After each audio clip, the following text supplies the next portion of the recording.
Afrika'yı baştan başa gezebileceğiniz bir araç karşınızda arkadaşlar. Bu çok güzel bir karavan. İki tane çok farklı özelliği var. Ve şu çok hoşuma gitti. Bunu üreten kişi ürettikten sonra, bitirdikten sonra 10.000 kilometre Afrika'da yol yapmış. Şurada bir e, fotoğrafı var. Daha fazla fotoğraf var orada, videolarda dönüyor da. Yani yaptığı şeyi test etmiş, ondan sonra satışa çıkartmış. Ve üreten kişi olarak test etmiş. Bu da yine ülkemizde alışık olmadığımız bir uygulama. Dilerseniz hızlıca başlayalım.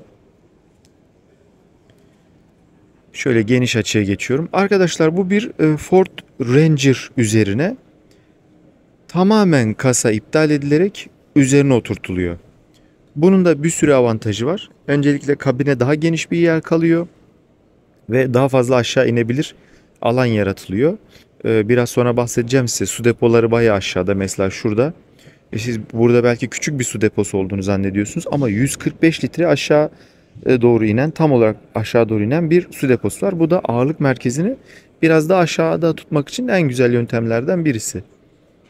Ee, Şimdi onun haricinde burada yakıt deposunun, normalde biliyorsunuz burada bir depo kapağı olacak. Depo kapağı da buraya alınmış arkadaşlar. Yine aynı anahtar uygulamasıyla olduğu için, yani bu kapağa aldanmayın. Kapaklar standarttır.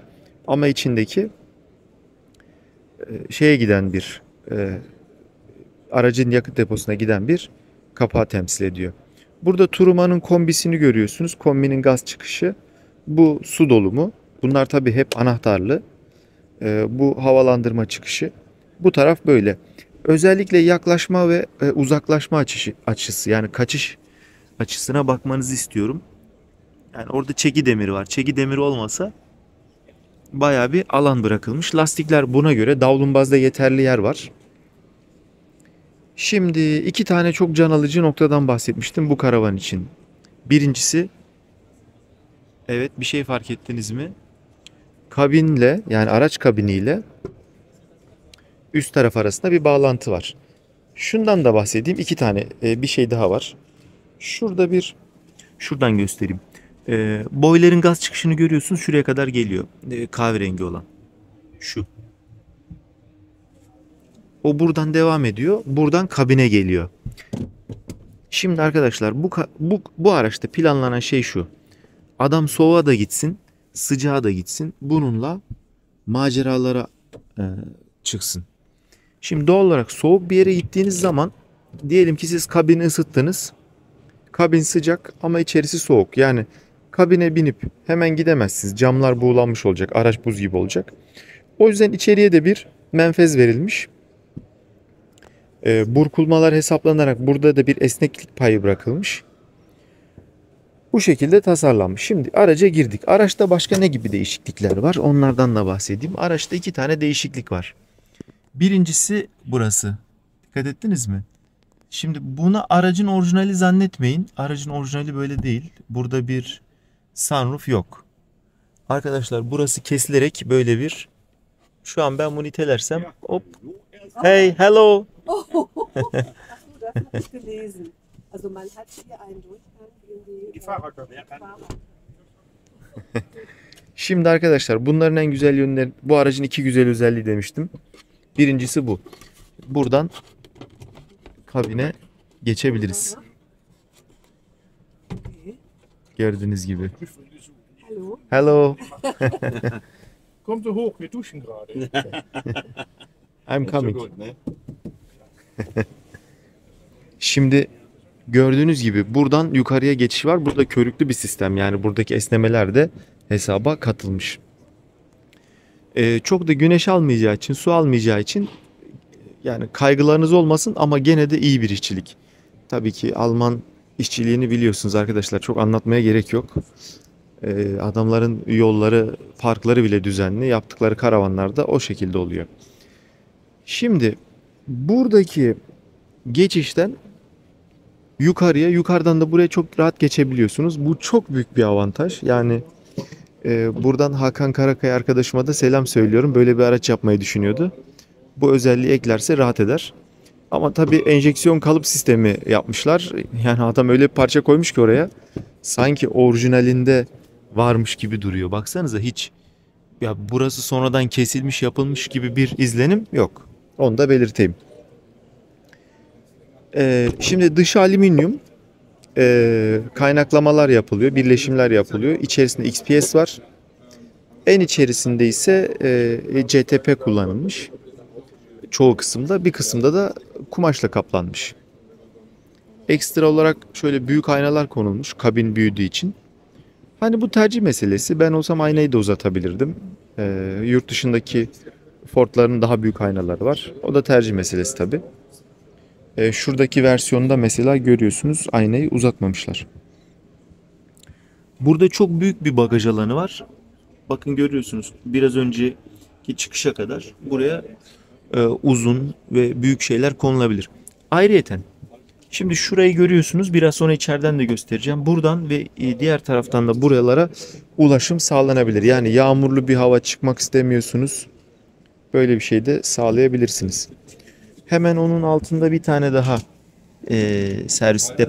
servis kapağı var.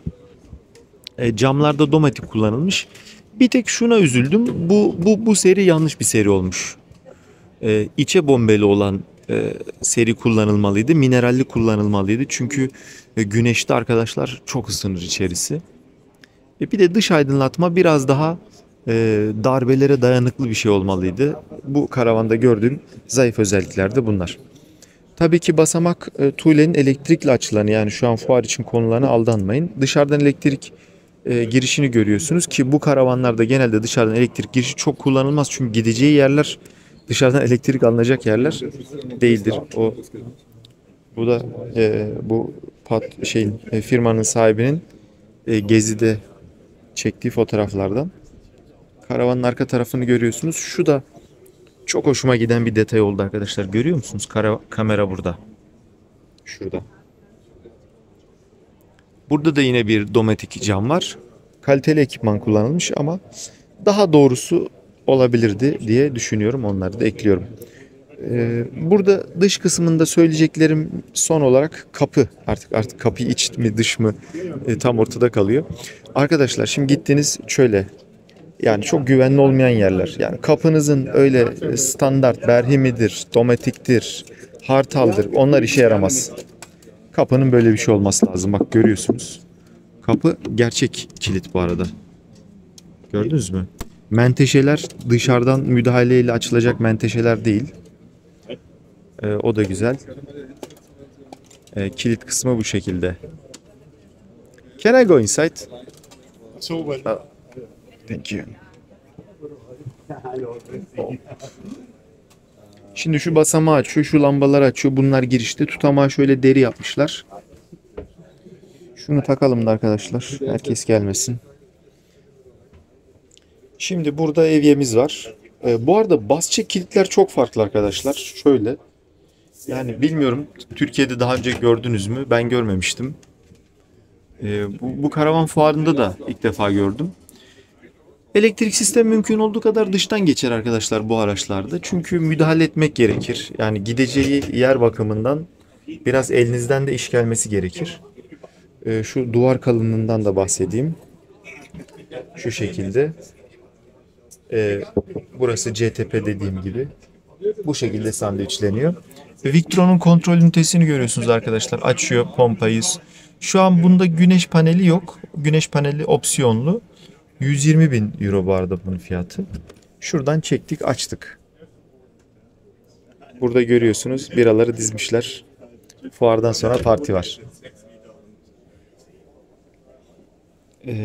Bu buzdolabının arka tarafını hemen kumaşla kaplanmış. Çok güzel 2 tane askılık var. Bunun üzerinde de gene şöyle bir dolap var.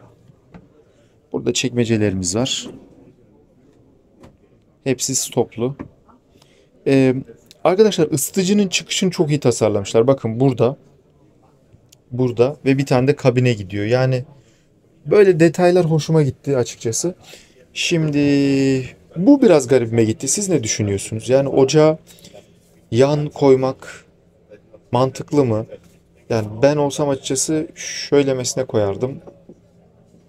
Tercih meselesi, bir bildikleri vardır diyeceğim ama şimdi bakın bu dolapla başlayalım size. Yavaş yavaş ipuçlar geliyor.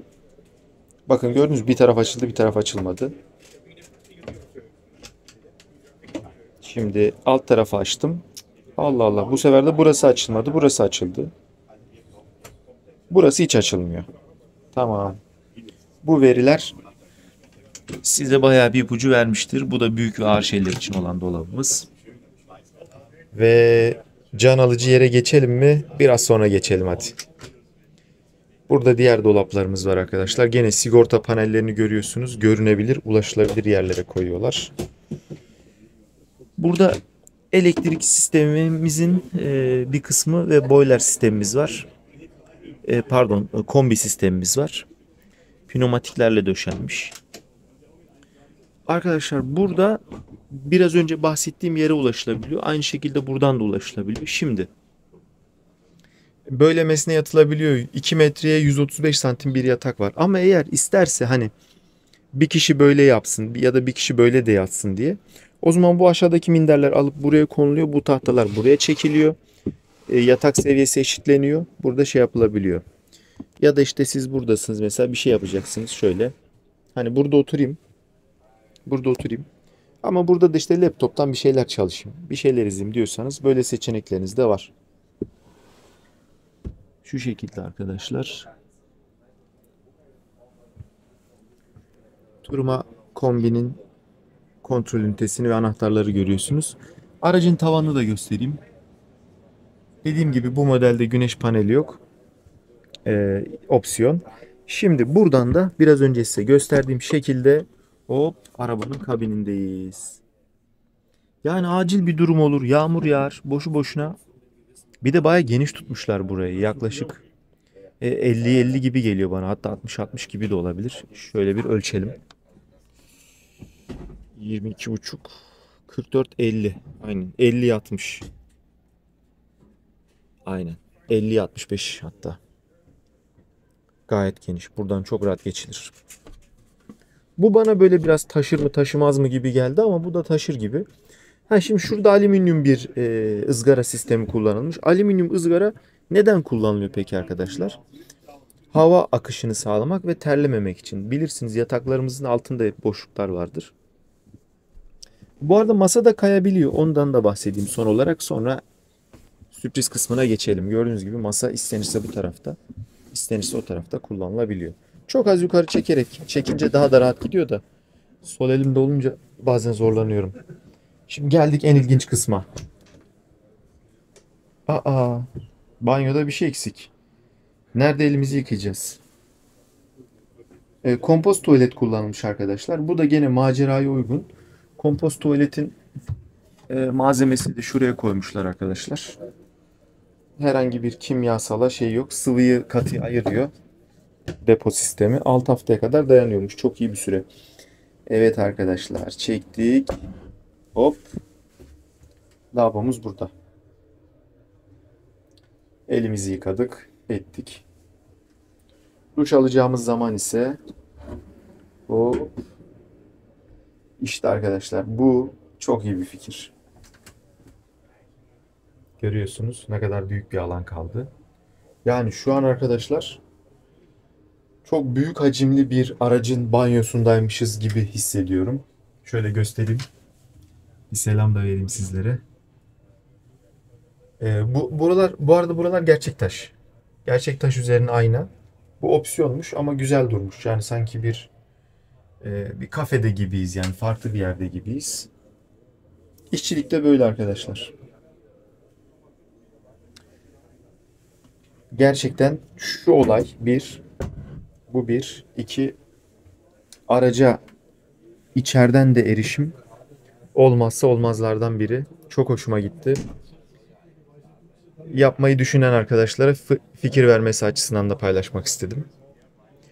Güzel bir video oldu arkadaşlar. Başka bir videoda görüşmek üzere.